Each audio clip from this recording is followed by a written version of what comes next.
The moment you discover that the two people closest to you have been plotting your downfall is surprisingly quiet. There's no dramatic music, no sudden flash of lightning outside the window, just the silent ticking of my watch as I stared at the email from my private investigator, the attached photos showing my wife of 18 years kissing my business partner in the shadows of a hotel parking lot. I had built an empire from nothing, but I never saw the collapse coming from within. 15 years ago, Hamilton Technologies was just me, a broken computer, and a drafting table in my garage. I remember the smell of machine oil and coffee that first winter, working until my fingers went numb from the cold because I couldn't afford to heat the space properly. Lisa would bring me soup sometimes, wrapped in a blanket herself, her breath visible in the frigid air. "You're going to change the world someday, Mark," she'd say, her eyes bright with admiration. "I believe in you more than anyone else ever could." Back then, I believed her. I believed in us. The company grew slowly at first, then explosively after our third year. We pioneered a security encryption system that major tech firms couldn't replicate. Government contracts followed. Then, international expansion. By year 7, I was featured in business magazines. By year 10, we had offices in 12 countries. What the articles didn't mention was the cost, the missed anniversaries, the postponed vacations, the nights I'd crawl into bed at 3 a.m. only to rise again at 6. Lisa's smile grew tighter with each passing year. Her eyes, once filled with that bright admiration, now held something else, something between resentment and resignation. "We'll slow down soon," I promised her on our 15th wedding anniversary. "Once the Singapore deal closes." But there was always another deal. Always another milestone. Always another reason to push sleep and family further down my priority list. Enter Derek Shaw. I met Derek at an industry conference 7 years ago. He was charismatic, brilliant with numbers, and possessed the people skills I lacked. Where I was all analytical precision, Derek was intuition and charm. We complemented each other perfectly. "You need someone like me," he told me over drinks after successfully negotiating our first joint venture. "You build the products, I'll sell the vision." I brought him into Hamilton Technologies as Chief Strategy Officer. The board loved him, our investors loved him, and over time, it seemed Lisa did too. At first, I appreciated how Derek made time for Lisa when I couldn't. He'd escort her to charity events when I was stuck in emergency meetings. He remembered her birthday when I was overseas closing the Tokyo deal. He sent flowers to our house when I forgot our anniversary for the 3rd consecutive year. "Derek's thoughtful," Lisa would say, arranging the lilies in a vase. "He notices things." The implication hung in the air. Unlike you. I was blind to it all, too consumed by the company, too confident in my marriage, too trusting of a man who had become like a brother to me.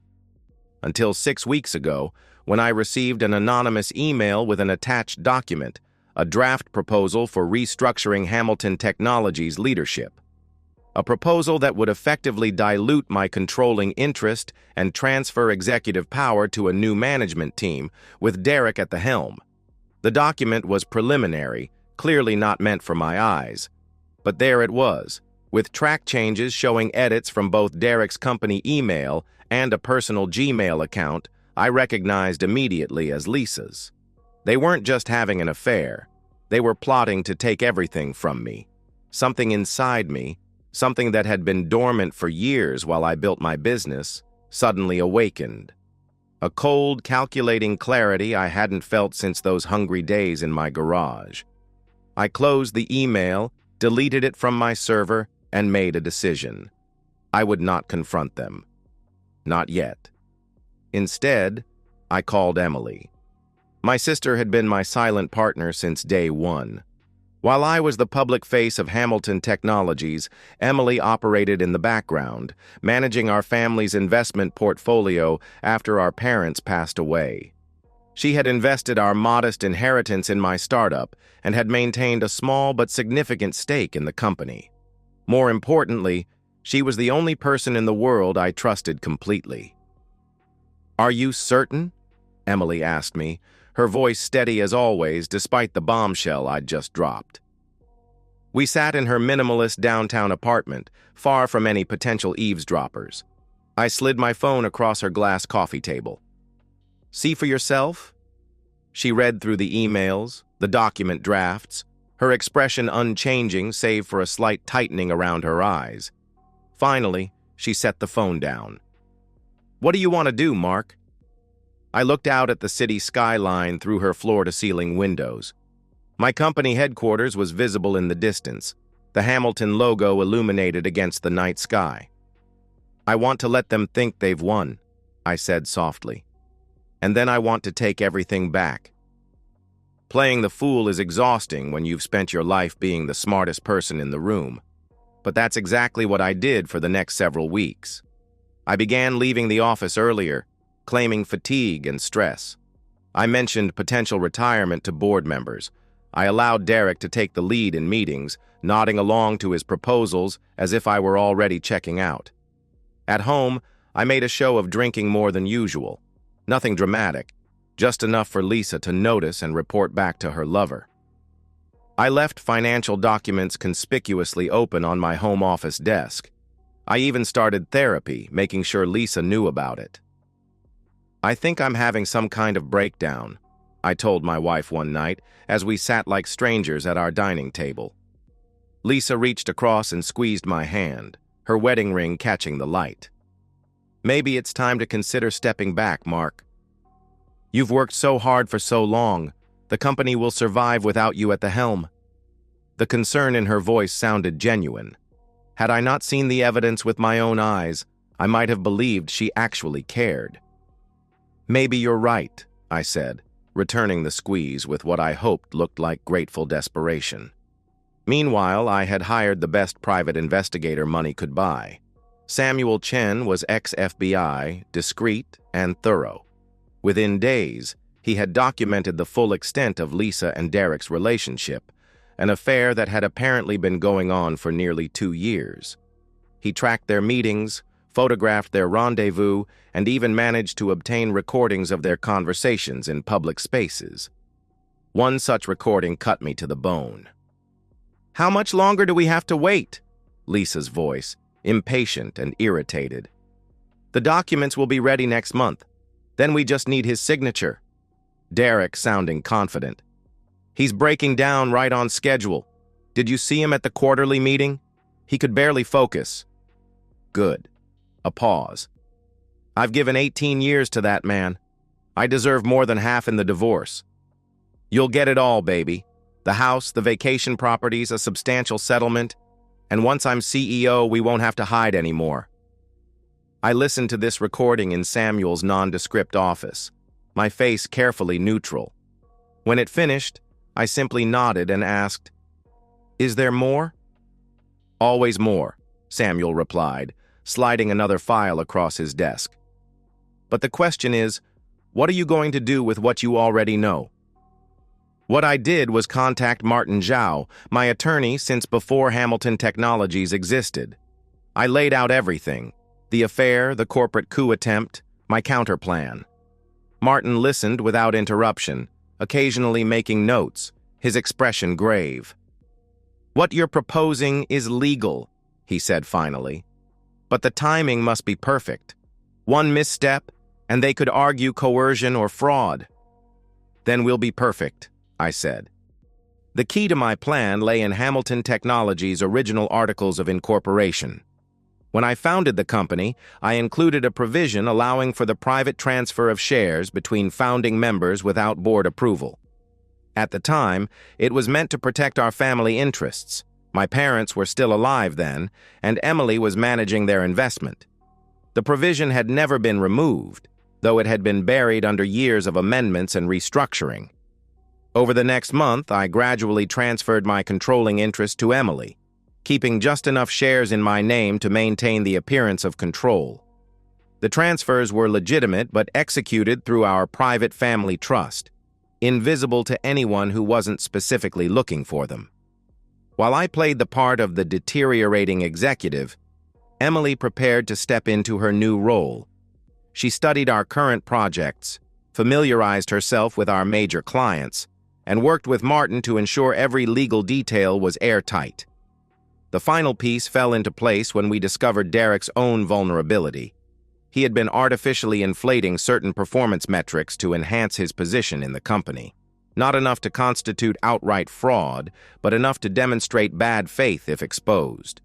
Samuel uncovered this through some creative investigation of Derek's private communications with our accounting department. All the while, Lisa grew increasingly distant at home, often working late or meeting friends. I pretended not to notice. I even suggested couples therapy, which she reluctantly agreed to, but found excuses to miss. Each lie she told, each cold glance when she thought I wasn't looking, only strengthened my resolve. The trap was set. Now we just needed them to spring it. They chose a Friday for their power play. The board meeting was scheduled for 10 a.m., ostensibly to discuss quarterly results, but Derek had privately briefed several key members about a leadership transition proposal. I knew this because 3 of those board members, long-standing friends who had backed me from the beginning, had immediately called to warn me. I arrived early, dressed in my best suit, but with intentionally loosened tie and shadows under my eyes from what would appear to be sleepless nights. Emily would arrive separately, at the perfect moment. The boardroom gradually filled. I nodded to each arrival, noting who avoided my gaze. Derek was among the last to enter, immaculately dressed and radiating confidence. He clasped my shoulder as he passed. "Big day, Mark? Ready to look toward the future?" I managed a weak smile. "Always, Derek. Always thinking ahead." The meeting began with standard reports. I participated minimally, letting Derek take the lead on most items. Then, right on cue, he cleared his throat and addressed the board. "Before we conclude, there's an important matter I'd like to bring to everyone's attention." He nodded to his assistant, who distributed folders to each board member. "In these packets, you'll find a proposal for restructuring our executive leadership." I watched faces as the folders were opened, confusion from some, understanding from others.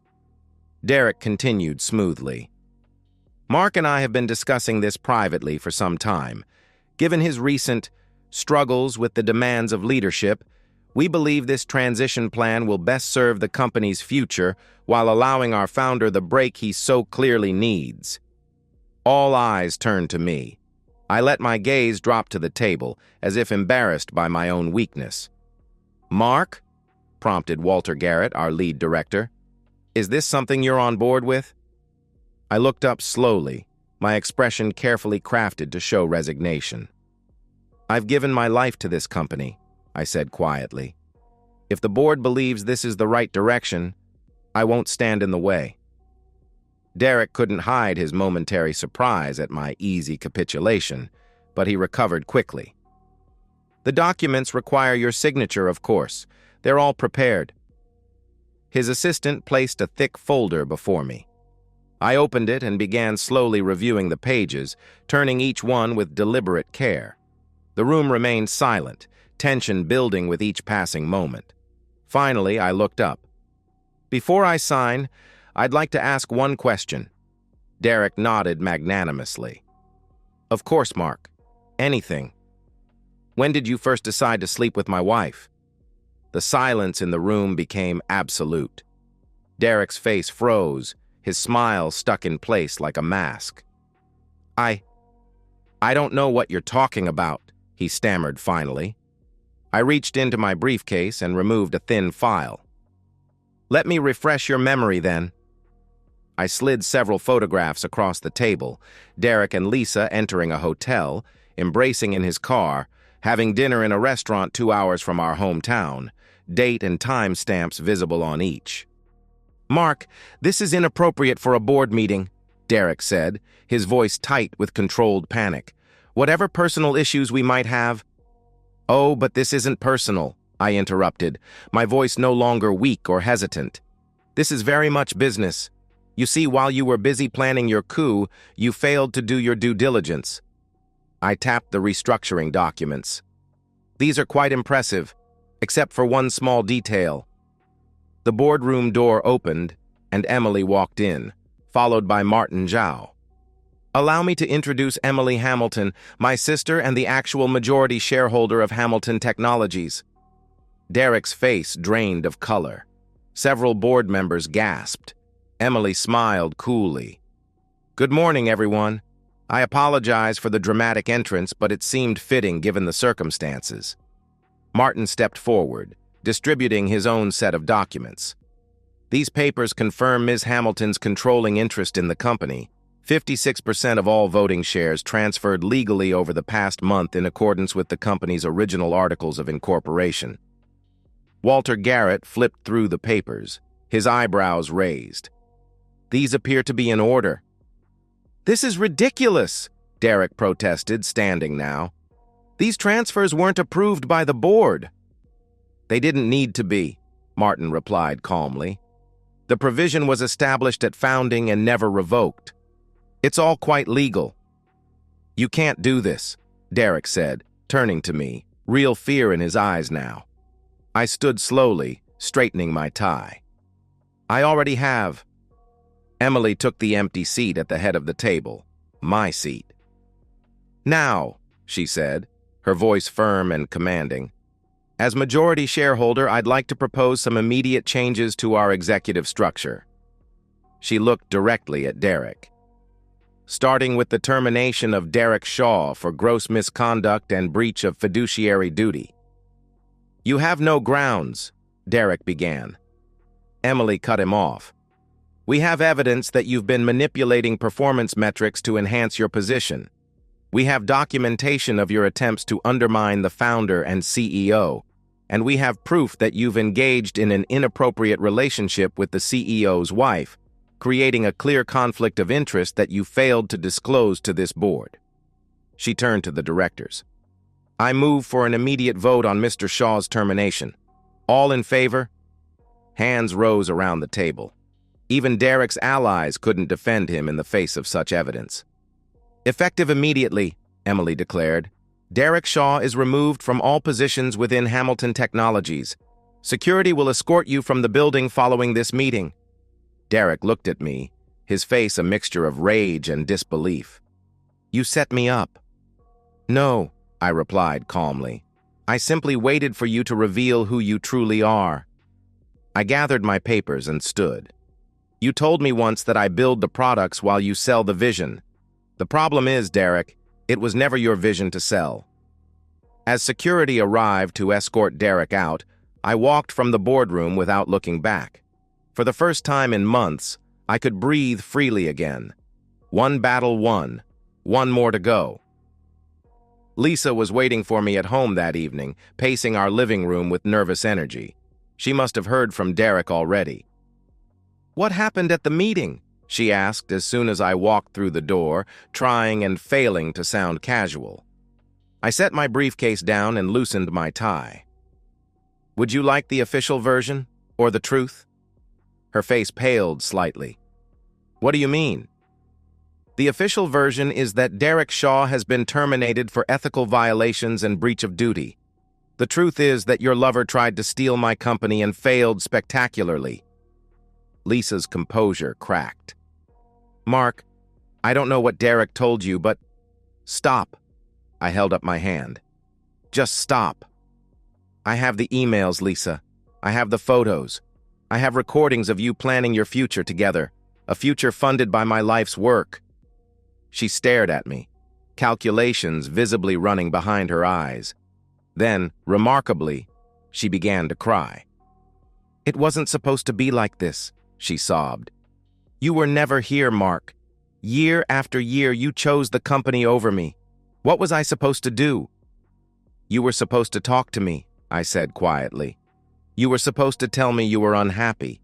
You were supposed to ask for a divorce like a person with integrity, not plot behind my back to take everything I've built. I deserve something for all these years, she said, her tears suddenly drying. I supported you from the beginning. I sacrificed too. You'll get exactly what you deserve, I assured her. Martin will be in touch with the divorce terms. Terms? Her voice rose. I'm entitled to half of everything, Mark. That's the law. I smiled for the first time. Well, here's the interesting part, Lisa. Most of what you think I own, I don't anymore. The company shares, transferred to Emily, the properties in Aspen and Carmel, sold last month to a private buyer. Actually a trust I control, but you'll have fun trying to prove that. The art collection? Donated to museums with long-term loan agreements back to me personally. Her face contorted with rage. You can't do that. It's Marshall property. Some of it, yes. And you'll get your fair share of what remains, which is considerably less than you and Derek planned for. The courts tend to take a dim view of spouses who conspire to defraud their partners. I removed an envelope from my inner pocket. These are the divorce papers, your copies. Mine have already been filed. Lisa snatched the envelope, tearing it open. You're asking for the house? She gasped, scanning the documents. I built it, I replied simply. But I'm willing to be generous with liquid assets. You'll have enough to live comfortably, just not extravagantly, and certainly not with Derek. I doubt he'll be much interested anyway, now that the golden parachute has failed to open. I'll fight you on this, she warned, clutching the papers.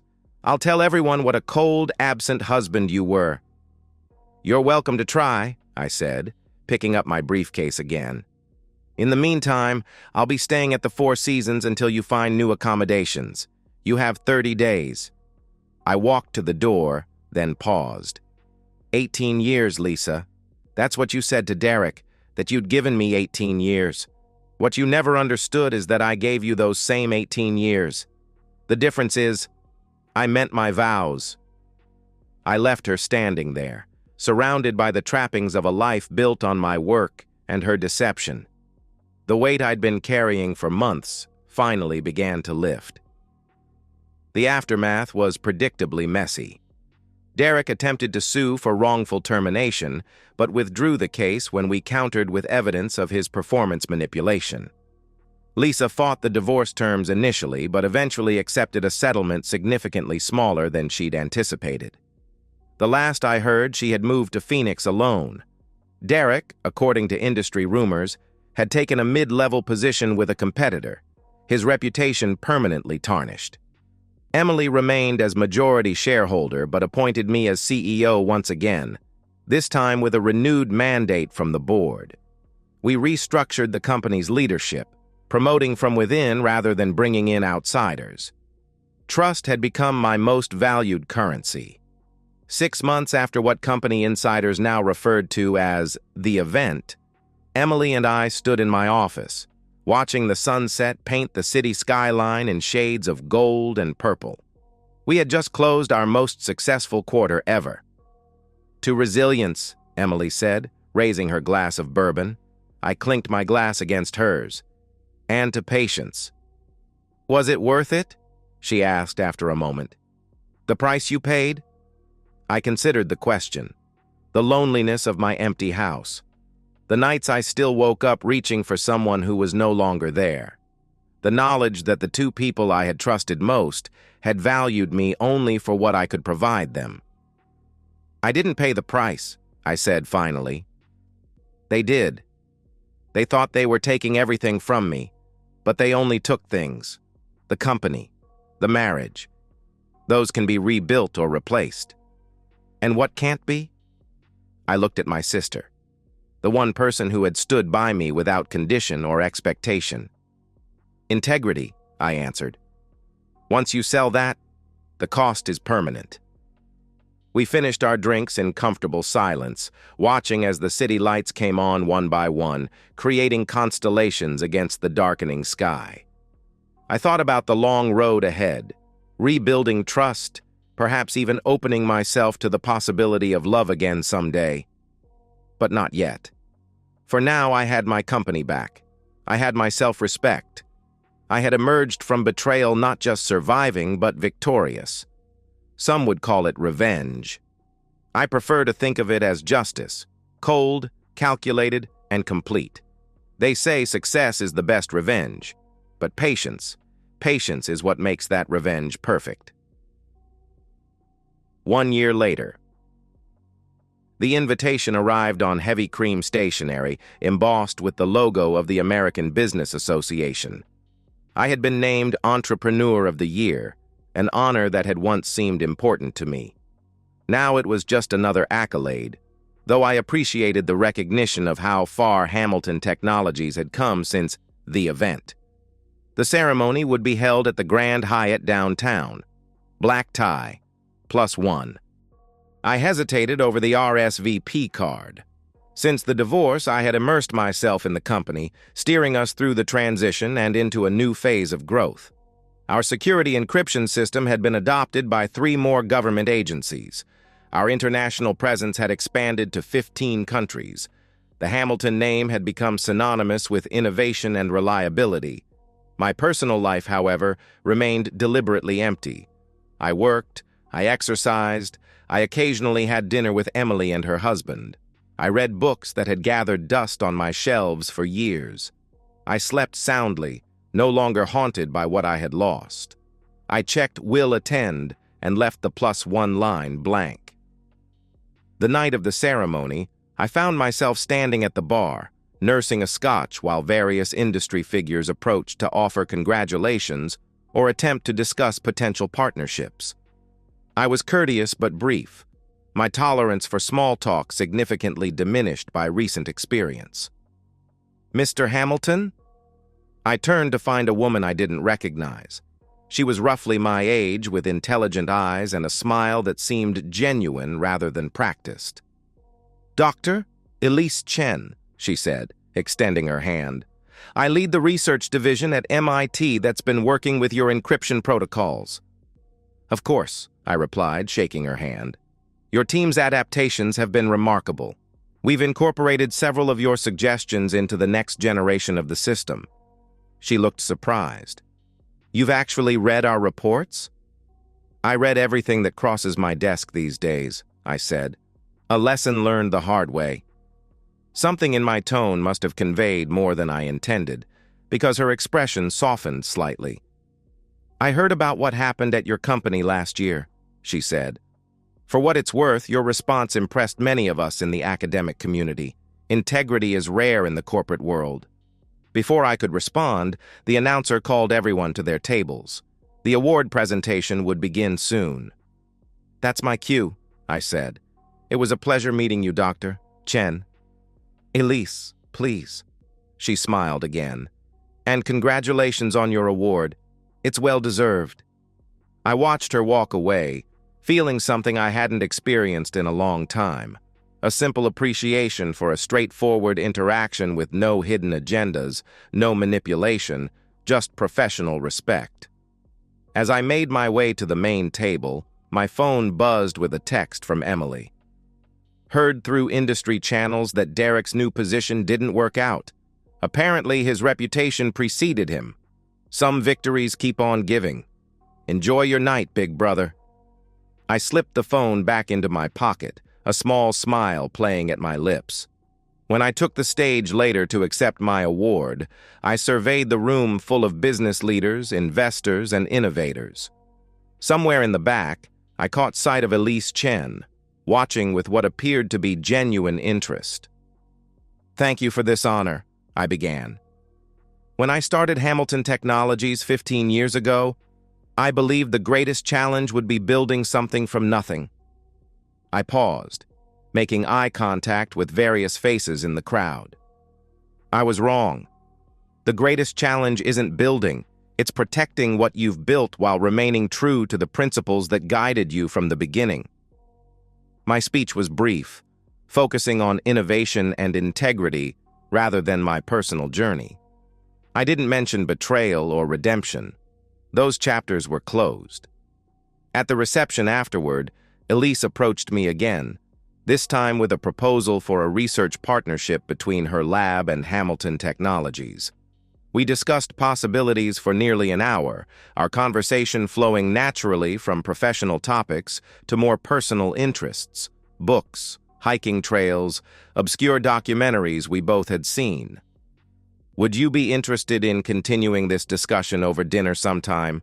I asked eventually, surprising myself with the invitation.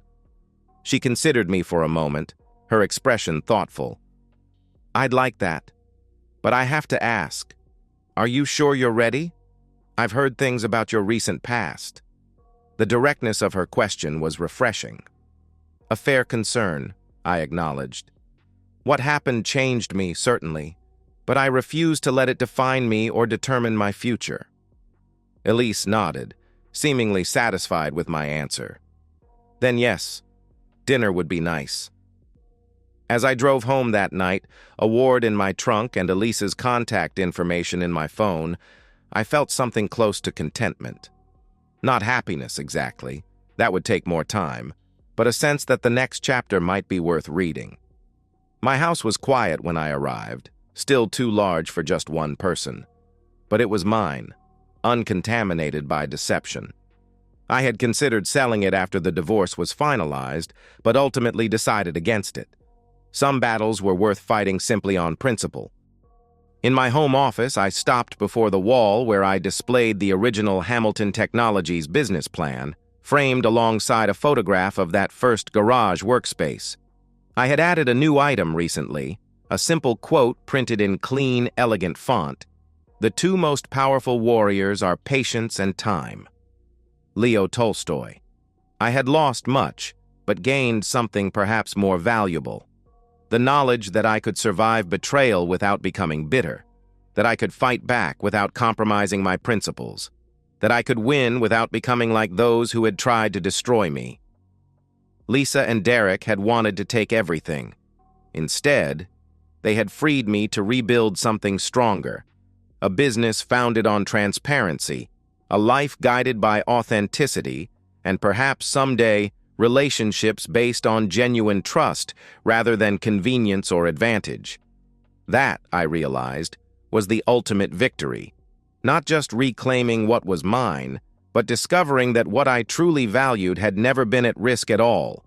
The empire I had built might have been temporarily threatened, but the man who built it remained undefeated, and that was enough. And so, we've reached the end of today's story. Was it what you expected, or did it take a twist you didn't see coming? I'm curious to hear your thoughts. Share them in the comments below, and let's get a conversation going. If this story kept you hooked, make sure to hit that like button. And if you're new here or just haven't subscribed yet, now's the perfect time to join our community. I bring you fresh, captivating stories every day, so click that subscribe button and turn on notifications so you never miss out. Thanks for watching, and I'll see you in the next one.